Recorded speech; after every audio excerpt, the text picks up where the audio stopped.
안녕하세요. 저만의 인생을 찾아가고 있는 40대 여성입니다. 머릿속 정리도 하고 남들에게 말 못했던 가슴속 응어리도 끄집어 내볼까요? 찾아왔네요. 남편과 저는 지금으로부터 15년 전에 결혼했어요. 제 나이 26살로 지금 생각하면 한참 어린 나이였지요. 저희가 처음 만난 건 중학생 때로 거슬러 올라갑니다. 남편 말로는 그때부터 혼자 저를 짝사랑했다고 하대요. 그런데 그때 저는 그런 건 전혀 몰랐어요. 남편이 자긴 안 쓴다며 저에게 인형이라던가 좋은 볼펜이라던가 싫다고 해도 쥐어주던 기억이 남아있긴 한데 그게 남편은 나름대로 저에게 좋아하는 마음을 표현하는 행동이었다는 걸 나중에서야 알게 되었지요. 이후로 남편은 남고로 저는 여고로 진학을 했어요. 그런데 남편이 고등학교에 진학한 이후로도 종종 저를 만나자고 불러내거나 뜬금없이 편지를 보내온다던가 하면서 서로 간의 연락은 끊어지지 않았네요. 그러다 20살의 봄, 대학생이 된 남편이 저에게 여자친구가 되어달라며 정식으로 데이트 신청을 해왔습니다. 저는 대학을 포기하고 작은 사무실에서 사회생활을 시작한 상황이었지요. 남편과 저 두 사람의 연애만 놓고 보자면 하루하루 즐겁고 행복했어요. 하지만 사귄 지 2년쯤 되던 때 시댁에서 저희 두 사람의 만남을 알게 되셨습니다. 어머님은 저를 불러놓고 제가 문제가 아니라 제 배경이 문제라며 타박을 하셨는데 문제는 어머님의 마음을 제가 이해할 수 있었고 뭐라고 반박할 수도 없었다는 거예요. 친정아버지는 여자의 눈이 멀어 오래전 집을 나가셨어요. 친정어머니는 마음의 병으로 술없이는 못 사시는 분이셨고요. 그리고 남편과 저는 학창시절을 같이 보냈다 보니 어머님은 이런 제 가정사를 다 알고 계셨네요. 자존심도 상했고 동시에 제가 바꿀 수 있는 게 하나도 없는 상황이었던 만큼 너무 답답했어요. 그리고 한편으론 왜 이런 소리까지 들어가며 남편과 만나야 하나 싶기도 하대요. 남편이 저에게 분에 넘치는 사람 같기도 하고 그래서 결국 남편에게 헤어지자고 했습니다. 일부러 남편 입대가 며칠 남지 않았던 시점에 이야기했어요. 군대에 가서 저 같은 건 싹 다 잊고 오라고요. 하지만 이게 웬걸 오히려 역효과가 나고 말았습니다. 남편이 어머님 아버님 떨어보라며 저랑 헤어질 바엔 차라리 이 세상을 하직하겠다고 편지를 써놓고 한강다리에 갔거든요.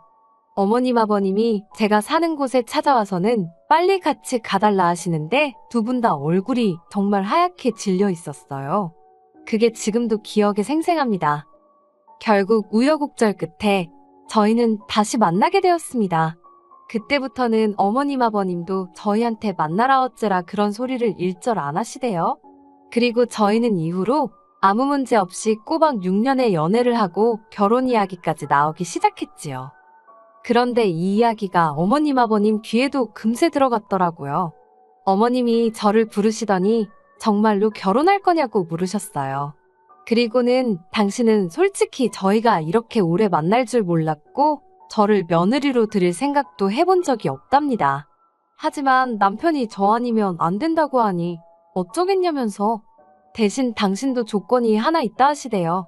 그리고는 당시 제가 다니고 있던 회사를 관두고 어머님 아버님이 운영하시는 공장에서 일을 하라셨지요. 당신 집안 사람이 되는 거니 당연한 거 아니냐 하시는데 솔직히 당황스럽더군요. 그도 그럴 것이 저에게는 회사를 그만둘 수 없는 이유가 있었으니까요. 제가 다니던 회사는 직원 수는 10명 남짓으로 규모는 무척 작았지만 사장님이 참으로 좋은 분이셨어요. 당신 나름의 목표와 비전이 있어서 직원들 한 명 한 명 먹고 사는 일에 신경을 많이 써주셨지요. 특히 근속 10년차 직원에게는 대학을 갈 수 있는 기회를 주셨는데 대학에 간다는 건 저에겐 간절한 꿈이기도 했거든요. 그런데 이런 제안에 남편이 보인 반응은 뜻밖이었습니다. 제가 자기와 결혼만 하면 그깟 대학 자기가 보내줄 수 있는 거라며 남편 말로는 고민거리도 못 된다는 거예요. 일단 식부터 올리고 같이 살면서 자리만 잡으면 대학이야 언제든지 제가 원할 때 갈 수 있다면서요. 그리고 저는 어리석게도 그 말을 믿었습니다. 오랫동안 저에게 한결같은 사랑을 보여준 남편이 하는 말이었으니 꼭 지켜줄 거라 생각했지요. 그래서 회사에도 사정을 이야기하고 퇴사를 하게 되었습니다. 어머님 아버님이 운영하셨던 공장은 직원 수 5으로 국수와 떡을 만드는 곳이었어요. 규모가 크지도 않았고 체계가 제대로 잡혀있지 않아서 공장 분위기가 무척 어수선했던 게 지금도 기억이 나요.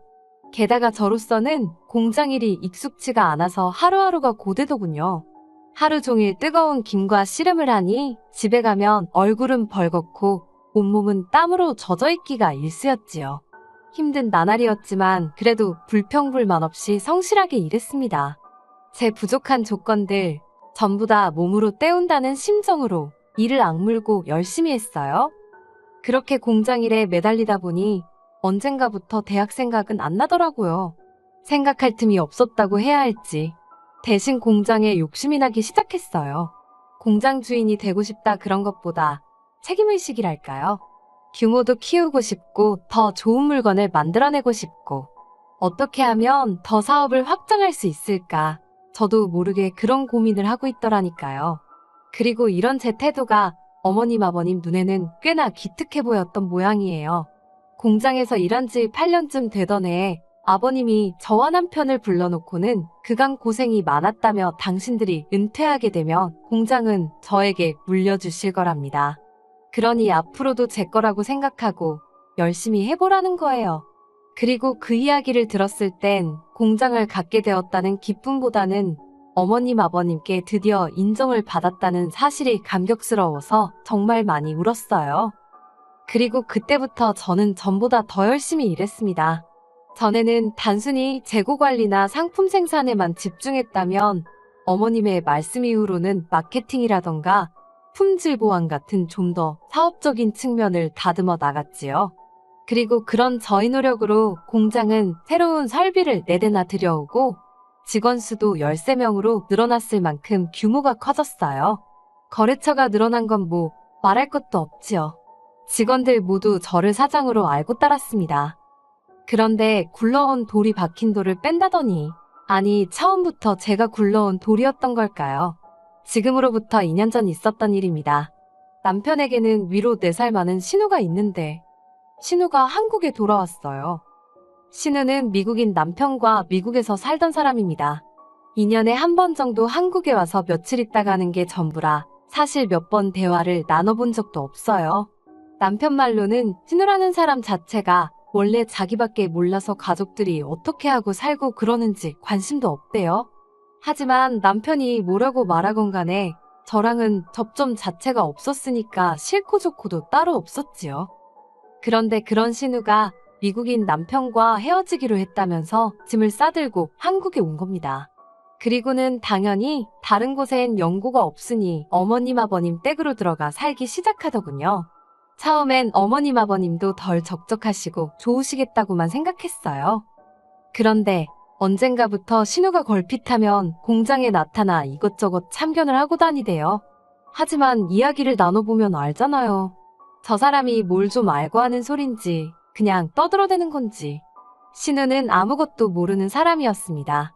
그런데 어이없게도 그런 일이 몇 번 있은 뒤 어머님 아버님은 신우가 며칠 만에 아주 전문가가 다 되었다며 이참에 공장을 신우에게 맡겨야겠다는 거예요. 제 귀를 의심했습니다. 10년 넘게 제가 도맡아 해왔고 저에게 주신다고 하셔놓고는 하루아침에 손바닥 뒤집듯 다른 말을 하시다니 믿을 수가 없었지요. 제가 어머님께 진심이시냐고 물었어요.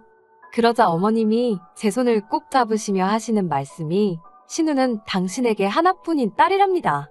그런 신우가 공장을 자기가 하겠다고 하는데 당신이 어떻게 거절을 할 수 있냐는 거예요. 그러면서 저더러 나쁘게만 생각하지 말고 이참에 신우를 잘 도와주래요. 슬프게도 어머님 말씀을 반박할 수가 없더군요. 공장은 여전히 어머님 아버님의 재산이었고 그분들이 자기들 재산을 누굴 주건 간에 저에게는 그걸 따져물을 권리가 없었으니까요. 그래서 고민 끝에 저는 어머님께 공장을 그만두겠다고 말씀드렸습니다. 그리고는 그동안 제 공장이 될 거라는 이유로 이리저리 미지급하신 월급 전액과 퇴직금을 정산해달라 했어요. 대략 2억이 넘는 큰 액수였지요. 그리고 그때부터 어머님께서 저더러 제정신이냐? 2억이 네 집 개 이름이냐고 절대 못 준다고 아주 난리가 났습니다. 그러면서 5천만 원 줄 테니 그 돈으로 늦었지만 대학교나 가랍니다.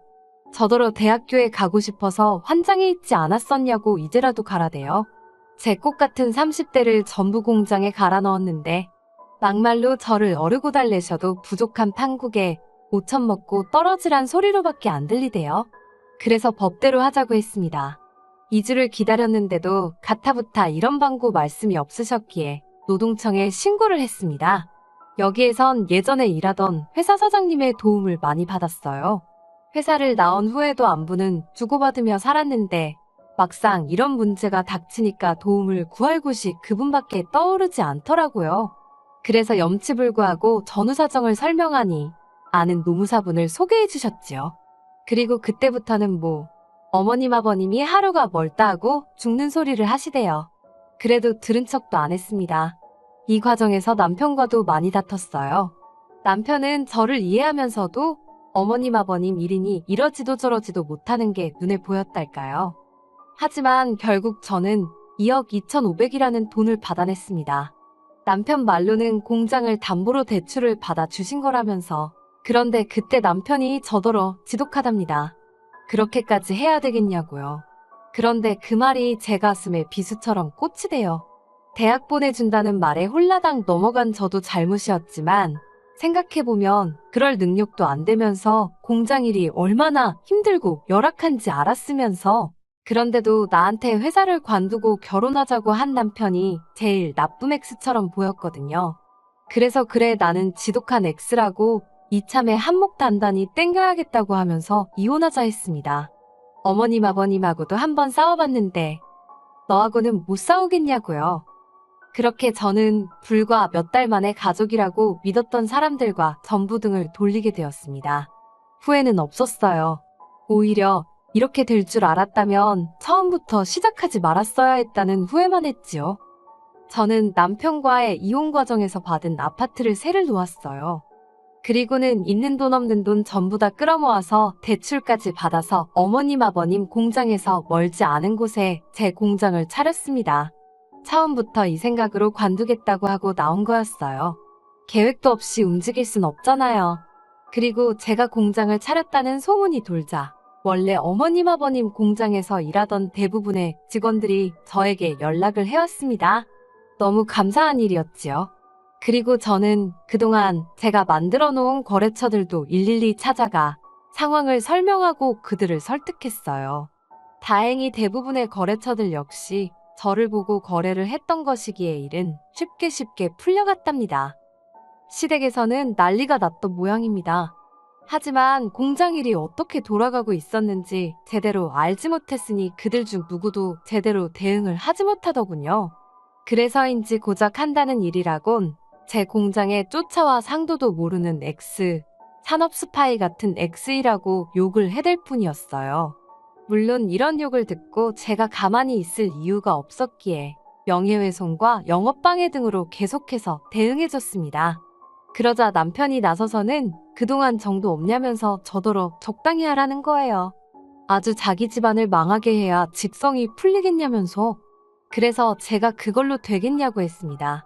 니네 부모는 나를 무슨 머슴 부리듯 단물만 다 빼먹었는데 그깟 집안 하나 망하게 하는 걸로 내 화가 풀릴 것 같냐 했지요. 그리고는 들려오는 소문이 어머님 공장이 위기라 하대요. 제 퇴직금이다 뭐다 해서 대출받았지 거래처 70% 이상이 떨어져 나갔지. 아마 어디서부터 어떻게 손을 대야 할지도 몰랐을 거예요. 그러니 오죽하면 신우가 저를 찾아와서는 한 번만 살려달라 소리를 했을까요? 기껏 한다는 소리가 자기는 제가 그렇게 공장에 애착이 있는 줄 몰랐다고 자기는 이제 공장 일에 관심 없다면서 저더러 돌아와서 다시 맡아달라대요. 어머님 아버님 사시던 아파트까지 담보 잡아서 대출받았다고 제발 살려달라고 앞에서 닭똥 같은 눈물을 흘려대던데 그 눈물 저도 어머님 아버님 앞에서 여러 번 흘렸었지요. 그래서인지 와닿지가 않더라고요. 다시는 찾아오지 말라 했습니다. 그리고 결국 어머님의 공장은 경매로 넘어갔어요. 그리고 직원들이 말해주기로는 어머님 아버님은 사시던 아파트도 팔았다대요. 그리고 있는 돈 없는 돈 다 끌어모아서 좀 더 떨어진 동네에 작은 빌라로 이사를 가셨다는 모양이에요. 신우랑 남편이 이제 부모를 먹여 살리려나요? 알빵가요. 아직 작은 빌라로 이사갈 여유가 있었다는 게 화가 날 뿐입니다. 그래도 이제 가슴속 응어리나 분노는 조금씩 내려놓으려고요. 힘들고 고달프긴 했어도 꿈을 꾸던 시절이었고 덕분에 지금 이 자리까지 올 수 있었다고 생각합니다. 저는 이제 시부모님이나 남편의 말 한마디에 울고 웃는 여자가 아니라 제 사업을 이끌어가는 당당한 여자니까요.